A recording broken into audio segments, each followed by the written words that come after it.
할렐루야. 과학자들이 이런 실험을 했습니다. 사람이 이렇게 싸울 때, 막 악이 받쳤을 때, 막 이게 독을 품고 있다. 또 험한 말을 할 때 독설을 한다. 이런 말을 하잖아요.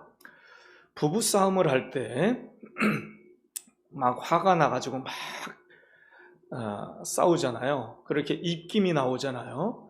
그 입김을 한번 이렇게 모아가지고 검사를 해 봤다고 합니다. 근데 그 독성이 어느 정도 될까요? 뱀 중에서 가장 맹독성을 가지고 있는 뱀이 코브라라고 합니다. 그런데 그 입에서 나오는 그 독을 품었을 때 나오는 그 독이 코브라 독보다 더 강했다. 이렇게 발표를 했습니다. 그리고 또 한 사람을 실험했는데 평상시에는 정상이었습니다. 그런데 이 조그만 칸막이 안에 들어가게 해놓고 막 약을 바짝바짝 올리는 거예요. 막 약을 올리고 그리고 이제 신경질을 부리게 하고 막 그렇게 악을 돋군 다음에 타액 검사를 해봤답니다. 그런데 그 타액 검사를 해보니까 황소 수십 마리를 즉사시킬 수 있을 만한 그런 대단한 독극물이 검출되었다 합니다. 사람이 얼마나 무섭습니까? 그러나 즐겁게 웃고 난 사람의 뇌를 조사해 보니까 놀랍게도 이 독성을 중화시켜요. 그리고 웬만한 암세포를 죽일 수 있는 호르몬이 다량 분비되었다. 이렇게 발표를 했습니다. 여러분, 인간의 우리 내부에는요 많은 독이 있습니다. 독소가 쌓여 있습니다. 독가스는 빠져나가지만 독소는 쌓여 있다고 하는 말이 있잖아요.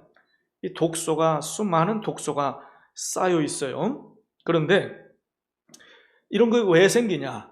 염려하고 근심하고 두려워하고 슬퍼하고 억울해하고 또 어떤 공포, 또 스트레스, 남을 미워하고 이런 일들 때문에 이 독이 생긴다는 거야.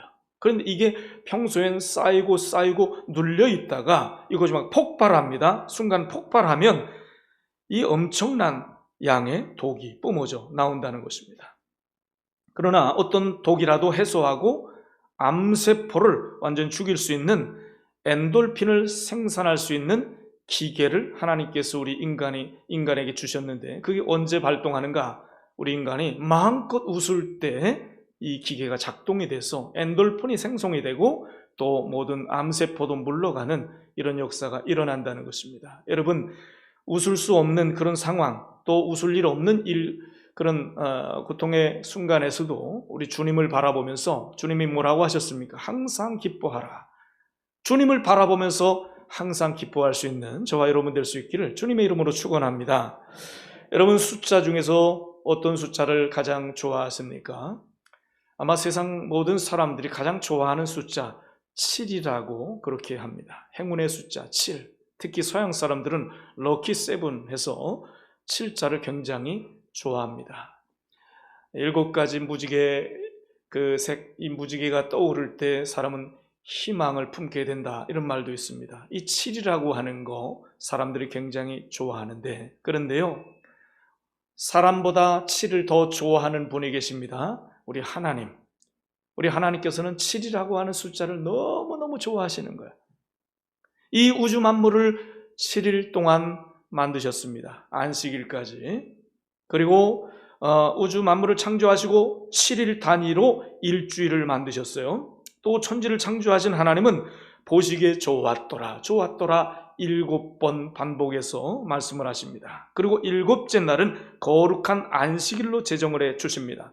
7째 달은 성스러운 달이라고 부릅니다. 또 7년이 되면 토지의 안식년이 되고 7년이 7번 거듭되면 희년이라고 해서 이제 자유와 해방의 기쁨을 누리게 하셨습니다. 이와 같이 볼 때, 이 7이라고 하는 숫자, 완전수라고 하죠. 완전수. 하나님의 완전성을 상징하는 아주 깊은 계시성이 있는 숫자가 7이라고 하는 것입니다. 이스라엘 백성들이 출애굽하고 가나안 땅에 들어가기 전에 무너뜨려야 될 성이 있었죠. 여리고 성. 어떻게 무너졌습니까? 7일 동안 매일 한 바퀴씩 돌라. 7이 여기서도 나오죠. 7일째 되는 날은 7바퀴를 돌라. 그냥 하나님 말씀대로 순종하니까 여리고 성이 무너지지 않습니까? 또 예수님께서 용서를 하되 어느 정도로 용서하라고 하셨습니까? 7번씩 70번까지라도 용서하라. 이렇게 하나님은 7이라고 하는 숫자를 너무너무 좋아하시는 거예요. 십자가에서도 7마디 말씀만 하시고 돌아가셨습니다. 요한복음에서도 7가지 자기 선언을 예수님께서 하시고 7가지 이적을 보여주십니다. 뿐만 아니라요, 요한계시록을 보면 온통 7이라고 하는 숫자가 도배가 되어 있어요. 여러분 그거 느끼셨습니까? 7가지 축복, 7교회, 7영, 7천사, 7촛대, 7별, 7인, 7뿔, 7눈, 7나팔, 7우레, 7이적, 7면류관, 7재앙, 7대접, 7산, 7광경. 그리고 요한계시록의 구조는요, 7장, 14장, 21장 이렇게 7단위로 이렇게 단락이 바뀌는 그런 내용으로 전개가 됩니다. 여러분 이것은 바로 우리에게 요한계시록의 핵심 사상을 최대한 상기시켜주기 위한 상징적인 메시지인데, 이 세상에서 연약해 보이는 신자라도 하늘에서 누리게 될 완전한 승리를 바라보라 하는 것입니다. 여러분 7이라고 하는 숫자, 세상 사람들이 좋아할 것이 아니라 우리가 좋아해야 될 숫자예요. 하나님이 좋아하시는 숫자고 우리에게 복 주시는 숫자가 7이라고 하는 것입니다. 그래서 우리는 이 세상에 살 때 약한 자처럼 보이지만 하나님은 우리를 강한 자, 이기는 자로 두셨다는 사실을 믿으시기 바랍니다.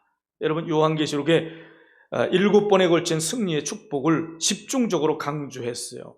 2장 3장에 7교회에게 주신 그 말씀의 마지막에 보면 이기는 자에게는 이렇게 승리를 선언하고 계시고요, 축복하고 계신다는 사실입니다. 오늘 본문의 7절 말씀만 봐도 이기는 그에게는 내가 하나님의 낙원에 있는 생명나무 과실을 주어 먹게 하리라 그랬습니다. 여러분 생명나무 과실을 아담과 하와가 범죄했을 때 그 먹는 것을 금지시켰잖아요. 그런데 7교회 중에서 7가지 축복 중에서 가장 먼저 주신 것이 그 생명나무 실과를 먹게 하리라 하는 약속이에요. 여러분 우리는 어떤 어려움, 어떤 시험, 환난 속에서도 반드시 이기는 신자가 되어야 합니다. 가혹한 연단이 있다 할지라도 이겨야 합니다. 또 이길 수 있습니다. 이미 이긴 자가 우리의 편이시기 때문에 그렇습니다. 이기는 자에게 주시는 축복이 너무 좋은 것을 약속하셨습니다. 계시록 2장과 3장의 그 약속만 보면 생명나무 열매, 또 생명의 면류관, 만국을 다스리는 권세, 승리자가 입는 흰옷, 하나님의 성전의 기둥이 되는 복, 또 하나님 아버지와 보호자에 함께 앉는 영광을 주겠다 그랬습니다. 누구에게요? 이기는 자에게 주겠다. 여러분 이기는 자가 되어야 합니다. 이 시간에도 잠과 졸음과 싸워 이기셔야 합니다. 여러분 고개를 숙이면 패배합니다. 이기셔야 돼요. 겨우 일주일에 한 번인데, 한 시간인데 다른 데선 바둥거리고 이기려고 얼마나 고생을 합니까? 예배 성공의 모든 것이 성공인데 왜 예배 시간에 이걸 또 깨우면서 얘기합니까? 이겨야 되기 때문에. 할렐루야. 여러분 헬라어로 이긴다라고 하는 그 용어가 니카오라고 해요. 니카오. 이건 전쟁 용어인데요, 정복한다, 진압한다, 이긴다, 승리한다 이런 뜻입니다. 우리는 이 세상에서 연약한 자 같지만 우리는 강한 자입니다. 나 홀로 사는 것이 아니기 때문에, 우리에게 이김을 주시는 분이 계시기 때문에 그렇습니다. 우리는 승리할 수가 있습니다.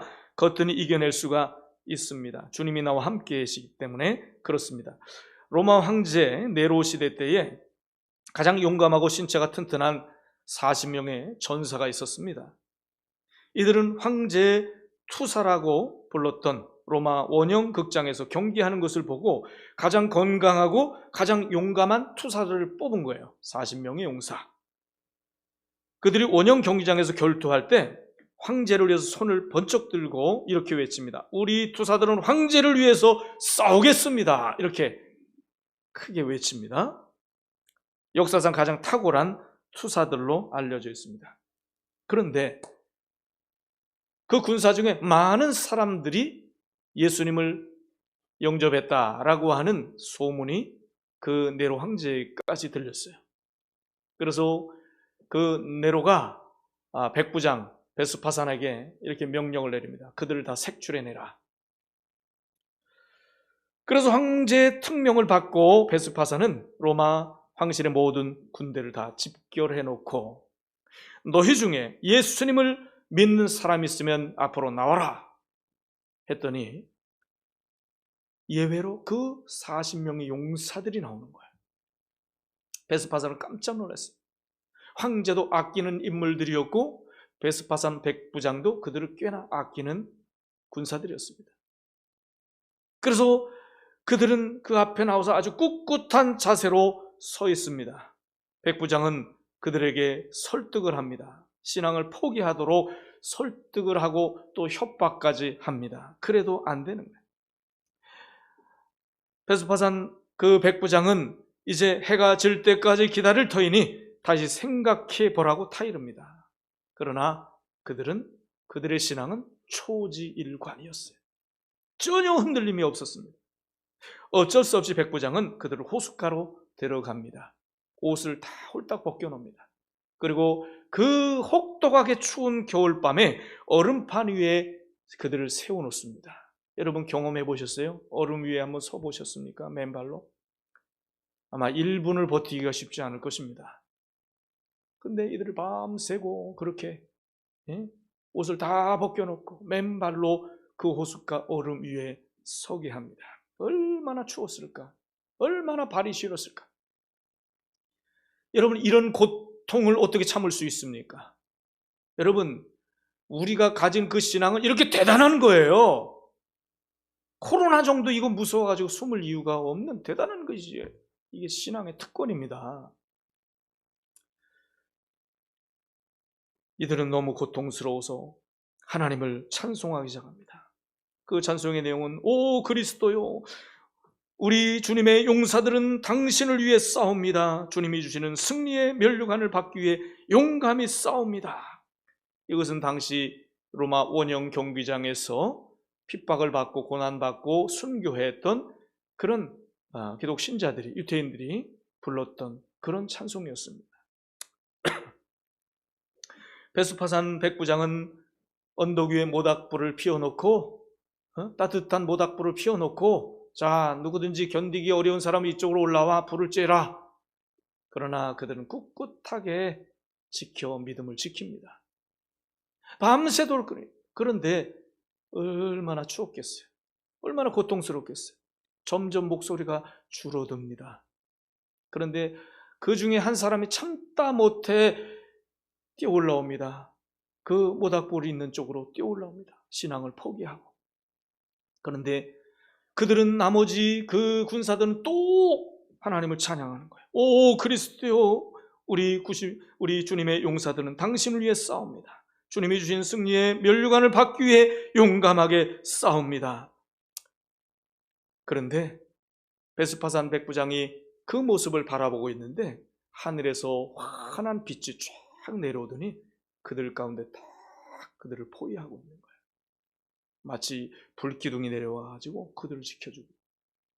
그 모습을 본 베스파산은 로마군의 이 투구를 벗어버리고 옷을 다 벗고서 그들과 합류를 합니다. 나도 같이 당신들과 싸우다 죽겠다고. 그리고 또 찬송을 합니다. 오 그리스도요 우리 주님의 용사들은 당신을 위해 싸웁니다. 주님이 주신 승리의 면류관을 받기 위해 용감히 싸웁니다. 그래서 그도 신앙의 투사들과 함께 순교했다는 그런 이야기입니다. 사랑하는 성도 여러분, 오늘 우리도 주님의 은혜로 승리할 수 있기를 바랍니다.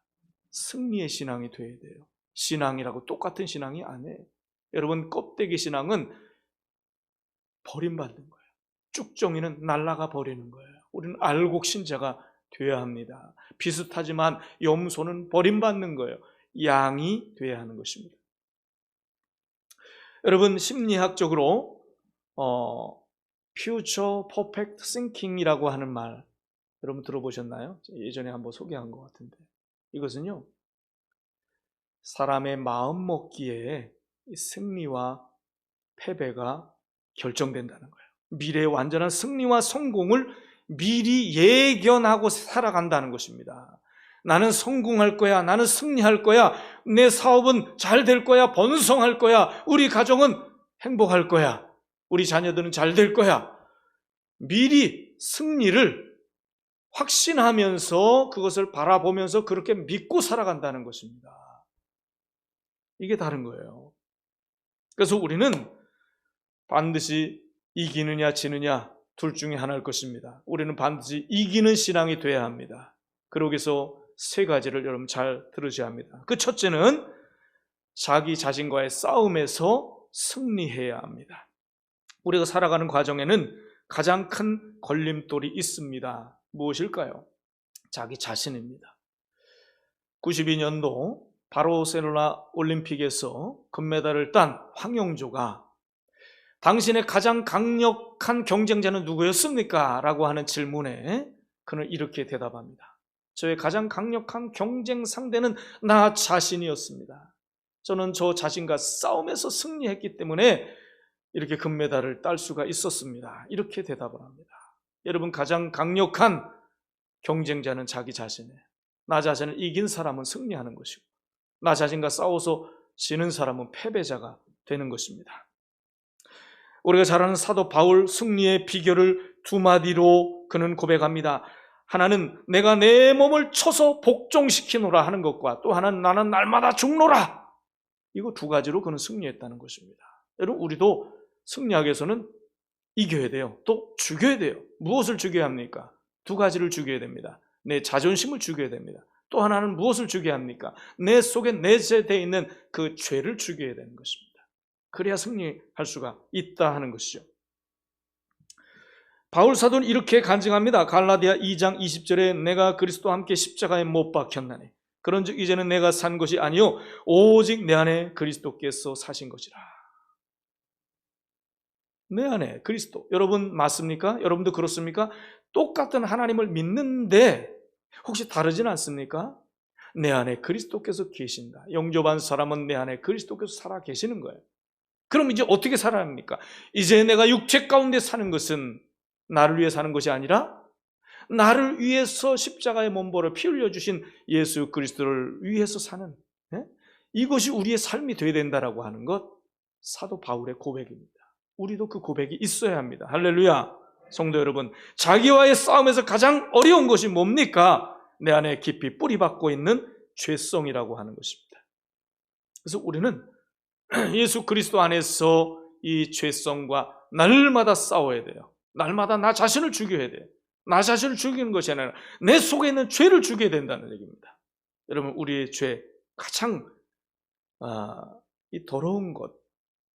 그래서 우리는 죄가 무서운 것이 아니라 죄를 회개하지 않으면 이 죄 때문에 지옥에 멸하시는 하나님을 두려워해야 되는 거예요. 죄를 주는 마귀를 두려워할 것이 아니라 몸과 영혼을 함께 지옥에 멸하는 하나님을 두려워하라 그랬잖아요. 마틴 루터는 이런 말을 했습니다. 새가 내 머리 위로 날아가는 것은 어쩔 수 없으나 새가 내 머리 위에 앉는 것을 쫓을 수는 있다. 맞지요? 쫓을 수 있잖아요. 이 죄가 그렇다는 거예요. 이 세상, 죄악된 세상에 내가 살면서 이 죄악의 꼬라지들 안 보고 살 수는 없어요. 그러나 죄가 내 마음에 둥지를 트고 내 마음에 자리 잡게 하는 것은 우리가 물리칠 수 있잖아요. 예수님으로 물리칠 수 있잖아요. 그래서 우리는 예수 믿는 신앙으로 살아갈수록 이 본성적인 죄됨을 이겨낼 수 있어야 하는데, 우리는요 두 사람에게 배울 수가 있습니다. 첫째는 다윗에게 배울 수 있어요. 다윗의 방법인데 무엇으로 다윗은 이겼을까? 말씀으로 이겼습니다. 시편 119편 11절에 보니까 내가 주께 범죄하지 아니하려 하여 주의 말씀을 내 마음에 두었나이다. 할렐루야. 말씀으로 이길 수 있는 것입니다. 또 하나는요, 바울의 방법입니다. 성령으로 그는 이깁니다. 갈라디아 5장 16절에 내가 이르노니 너희는 성령을 따라 행하라. 그리하면 육체의 욕심을 이루지 아니하리라. 성도 여러분, 우리는 오직 십자가의 능력으로 자존심을 이겨야 되고요, 또 주님의 말씀과 성령으로 모든 죄를 싸워서 이겨야 합니다. 두 번째는 세상과 싸움에서 승리해야 합니다. 세상은 우리로 하여금 신앙생활을 쉽고 편하게 하도록 내버려 두지 않아요. 세상은 우리를 핍박합니다. 이유 없이 시비합니다. 우리를 미워합니다. 그리고 환난을 당하게 합니다. 성도 여러분, 만일 내가 세상으로부터 괜히 미움을 받는다, 실망하지 마세요. 괜히 누가 나를 미워해요. 오히려 감사해야 합니다. 왜냐하면 하나님의 선택받은 자녀임을 객관적으로 이것이 드러나는 여러분 복된 현상이 환난과 핍박이라고 하는 것입니다. 여러분, 설교를 잘못 들으면 안 돼요. 내가 세상에서 미운 짓 많이 해서 미움을 받아야 되겠다, 그거 아닙니다. 신앙을 지킴으로 인해서 받는 미움, 환난, 고난, 이것을 말하는 거예요. 예수님은 이렇게 위로해 주십니다. 요한복음 15장 18절 19절에 보니까 세상이 너희를 미워하면 너희보다 먼저 나를 미워할 줄 알라. 너희가 세상에 속하였으면 세상이 자기의 것을 사랑할 터이나 너희는 세상에 속한 자가 아니요 도리어 세상에서 나의 택함을 입은 자인 고로 세상이 너희를 미워하노라 그랬어요. 이 뜻을 잘 알아야 합니다. 그러면서 예수님은 이런 희망찬 위로의 확신을 우리에게 주시는데, 요한복음 16장 33절 세상에서는 너희가 환난을 당하나 담대하라. 내가 세상을 이겼노라. 아멘. 할렐루야. 성도 여러분, 우리가 이 세상에 살면서 어떤 시련, 어려움을 만나더라도 오직 믿음만 있으면 승리할 수가 있는 거예요. 요한일서 5장 4절에 무릇 하나님께로서 난 자마다 세상을 이기느니라. 세상을 이긴 이김은 이것이니 곧 우리의 믿음이니라. 할렐루야. 믿음이 대단한 거예요. 믿음만 있으면 이긴다는 것입니다. 믿음, 이게 이렇게 중요한 것입니다. 단순히 우리 믿음이 강해서가 아니에요. 우리 안에 계신 분이 세상에 있는 그 어떤 것보다 강하고 크시다고 바로 요한일서 4장 4절에는 말씀했습니다. 여러분, 우리가 찬송했잖아요. 믿음이 이기네, 믿음이 이기네, 주 예수를 믿음이 온 세상이 이기네. 할렐루야.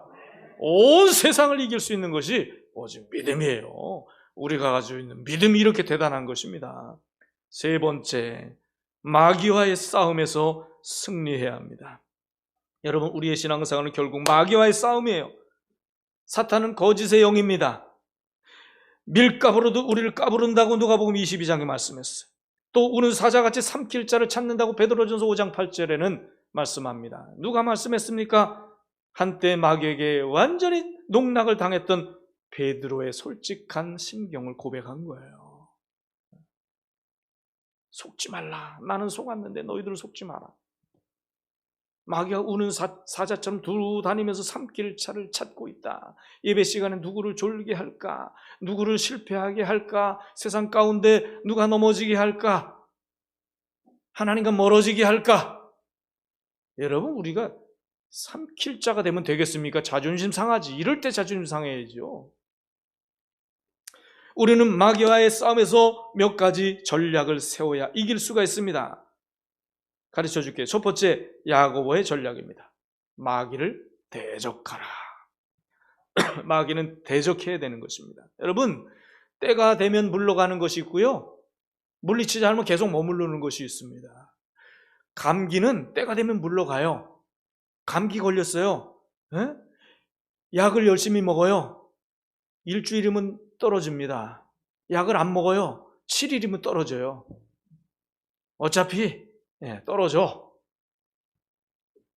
그런데 암덩어리는 이게 머물러 있어요. 한번 머물러 있으면요 계속 커져. 물리치지 않으면 계속 커져. 나를 삼켜버려. 사람은요 때 되면 포기합니다. 때 되면 물러갑니다. 그런데 마귀 새끼는 이게 물러가지 않아. 집을 지어버려. 7 귀신을 더 데려와. 물리쳐야 된단 말입니다. 그래서 너희 대적 마귀를 물리치라고 하잖아요. 여러분, 오늘 마틴 루터는 얘기를 왜 또 할 겁니다. 왜 자주 하느냐? 오늘이 종교개혁주일이에요. 10월 마지막 주. 우리는 마틴 루터에게 배울 신앙이 있습니다. 마틴 루터는 어떤 날 이제 기도 중에 사탄이 나타나서 그래, 너는 큰 죄인이다. 그러므로 너는 저주를 받을 것이다. 그래서 마틴 루터가 이렇게 대답했다는 거예요. 잠깐, 우리 한번 내기해보자. 그래, 너는 그런 말 할 자격이 없지만, 그래, 나는 죄인이야. 죄인은 지옥 가는 거 맞다. 그러나 너는 한 가지 모르는 것이 있다. 예수 그리스도께서 나를 위하여 이 땅에 오셔서 보혈의 피를 흘려주셨다. 그러면 내 죄는 사함받고 나는 천국 갈 수 있다. 그러니 사탄아, 예수 이름으로 물러가라. 멋지게 승리했다는 이야기입니다. 여러분, 마귀는 참소하는 자예요. 요한계시록 밤낮 우리 곁에서 참소한대요. 여러분, 믿음 없으면 우린 넘어집니다. 속습니다. 예수 이름의 권세로 마귀를 얼마든지 물리칠 수 있어요. 물리칠 수 있길 바랍니다. 그래서 우리는요, 하나님 앞에 집중해야 돼. 집중. 예배 시간에도 집중해야 돼. 여러분, 무당도요, 집중해서 푸닥거리 하는데 말이죠, 잡신을 먼저 물리치는, 물러가라. 이 푸닥거리 할 때도 잡신을 먼저 물리쳐요. 지금도 잡신이 그냥 드글드글하고 얼마나 방해하려고 그럴까 지금. 이 사탄아 물러가라, 그냥 악한 영들이 예수 이름으로 떠나갈지어다. 왜 이 권세를 가지고도 졸고 앉아있어. 자, 또 하나 전략입니다. 바울의 전략입니다. 하나님의 전신 갑주를 입으라. 에베소 6장 11절.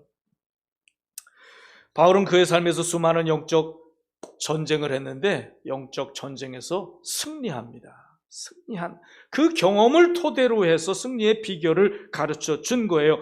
마귀의 괴계를 능히 대적하기 위하여 하나님의 전신 갑주를 입으라.